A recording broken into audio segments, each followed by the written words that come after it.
at their age, give it 37 to 39 years. A young man is also standing before us today. In line with Mr. President's promise to young Nigerians that he will be part of my government, and he brought a young man. Look at his dressing, Mr. President, green and white. That is Nigerian. He came with Nigerian flag because of his passion for this country. Mr. President will not lie to you. Let me speak in pidgin English. Sometimes this country, they choke. They choke us. Mr. President, a few days ago, I was coming back from Kenya on the assignment that this parliament sent me. When I landed at Addis Ababa International Airport, I saw Nigerians being hoarded by a corner, denied flight. I came out of the line, and I asked the immigration people there, why are you keeping these people without them boarding a plane? They told me I should go back to my line. I removed my diplomatic passport. I said, I'm a diplomat. I want to know why they are not boarding the flight. The moment they saw my international passport, red passport, they directed me to a seat, and I sat down there. What I'm saying, I'm on live television. Some Nigerians were in that flight, and they saw me when I left my queue. And I found out what they did. And I told them, give me back these Nigerians, let me take them to my country and hand them to immigration in my country. Most of them, Mr. President, they were treated in such a manner because they are using green passport. Sometimes,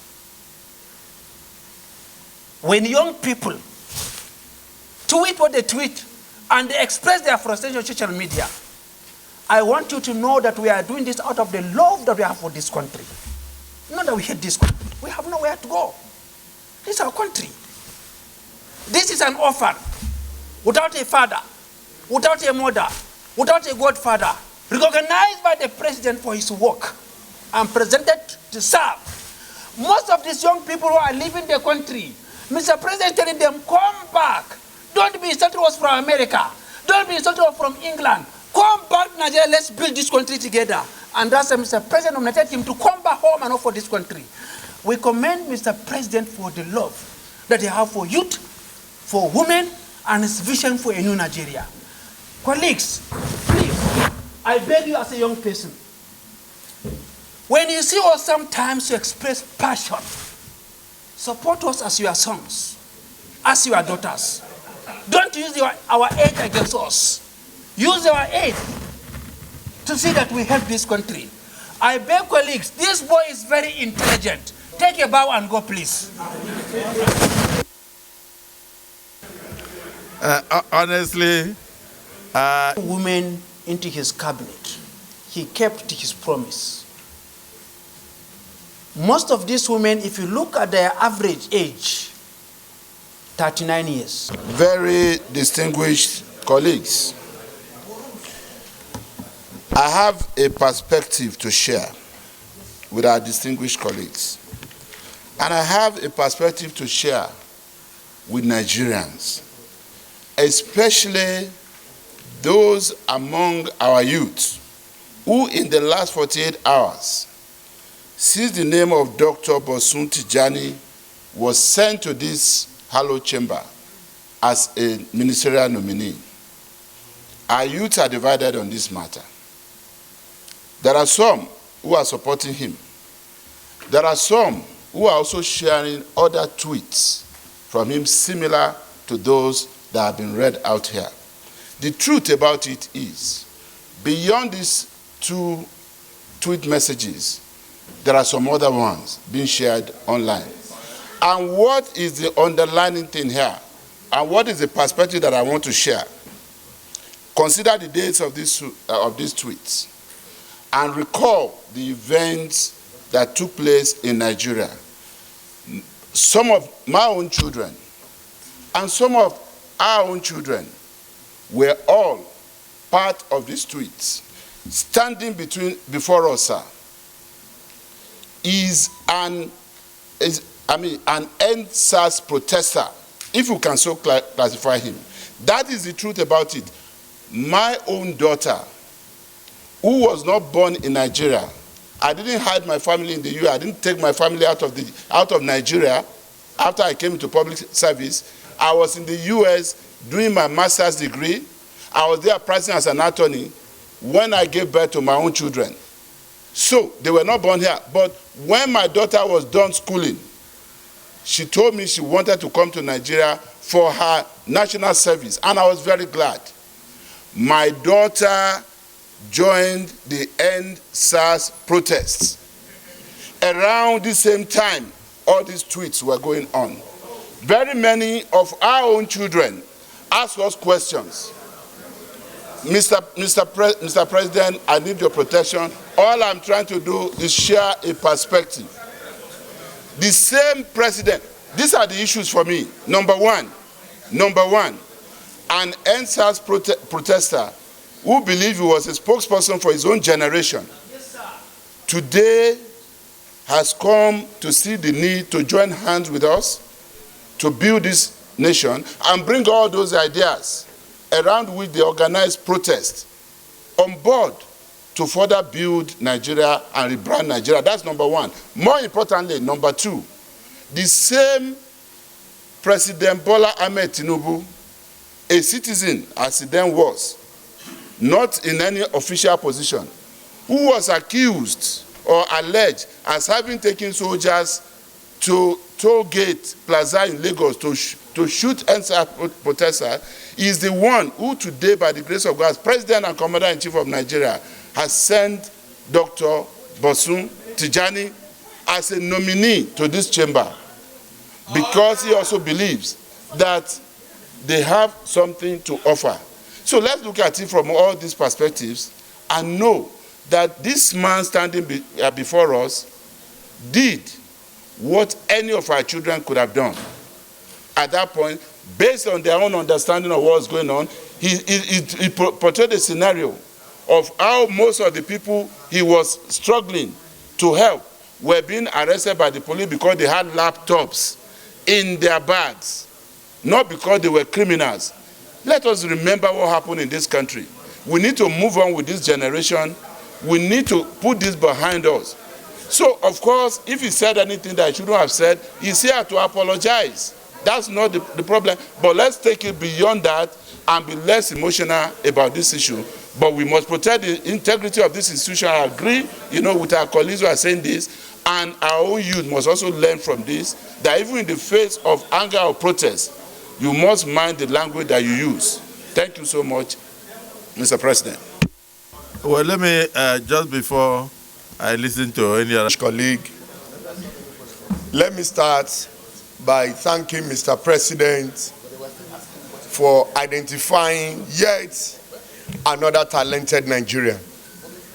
Mr. President, let me commend the nominee for one thing. For the fact that he admitted that yes, that tweet emanated from him, and the intention surrounding that tweet was not in any way to disparage or destroy Nigeria as a country, but out of sheer frustration that he encountered in the Chinese embassy. The only area that I strongly believe he will have added to this is sharing his experience in the Chinese embassy with Nigerians, so that he will give us a platform for us as a government to call on the Chinese embassy to ask why Nigerians is being treated this way. Yes, sir. But for hiding that and tweeting out of sheer frustration is one area that I am not in support of. But Mr. President, distinguished colleague, Bosun Tijani standing before us, a Nigerian, an IT guru, somebody in his opening remarks has shown how technology can be used to improve our economy. An economist by academics, an IT guru by profession. Mr. President, distinguished colleague, you will quite agree with me that a country that is not fintech compliance at this time and age should know that he is yet to overcome many, many challenges that is confronting that nation. Asiwaju Bola Ahmed Tinubu, the President of the Federal Republic of Nigeria, someone that Nigeria never believed can throw up somebody like Bosun Tijani, a 46-year-old Nigerian, 41-year-old Nigerian going 42, to be a minister of the Federal Republic, is doing it again. And that was how he started in Lagos. He discovered Bosun when Bosun was 42. He discovered me when I was less than 30. When you are 41, Asiwaju discovered you. He discovered me when I was less than 30 years. And today, I have kept the flag flying. Yes, sir. That is the generation that Asiwaju believes in. And these are the future of Nigeria. I want to plead with my colleague that irrespective of the shortcomings of Bosun Tijani, let's take it as useful exorbitant. And he's here before us to tell us that he has the solution. He has what it takes to contribute to the development of this country. And he has decided to leave his businesses and leave his connection in the IT world to come and add value to the government of President Bola Ahmed Tinubu. I want to plead with my colleague that don't let us throw away the baby and the water. The man has appealed before us, and he has accepted to the fact, and even go ahead, I don't know, he has apologized. Okay, maybe in his submission, he has not even committed anything according to his submission. But out of his sheer frustration, he has explained. My dear colleague, I plead with you that to please, okay, I apologize on his behalf and say that we should allow Mr. Bosun Tijani, a born Ogun State indigene, to take a bow and go. Thank you, Mr. President. Wait. Please.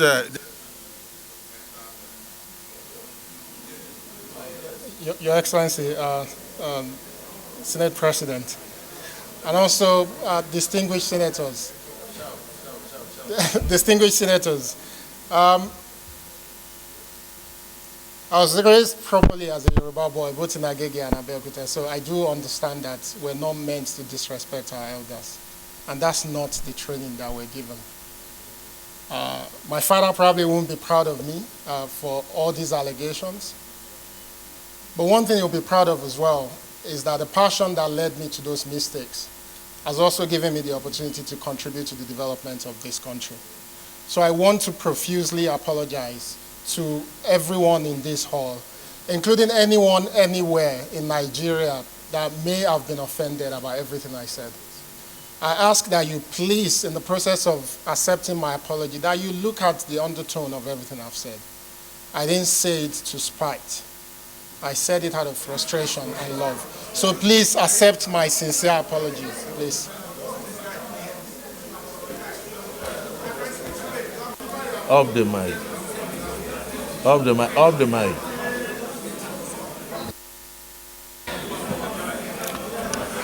Distinguished senators, distinguished colleagues, we have before us a young Nigerian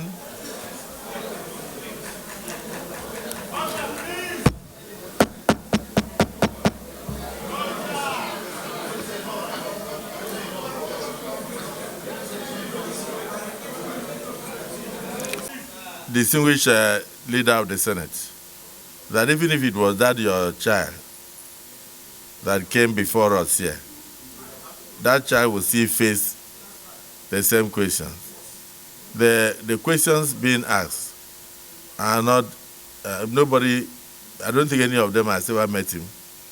And I don't think any person here has any objection to his nomination. And I don't think anybody here is against him.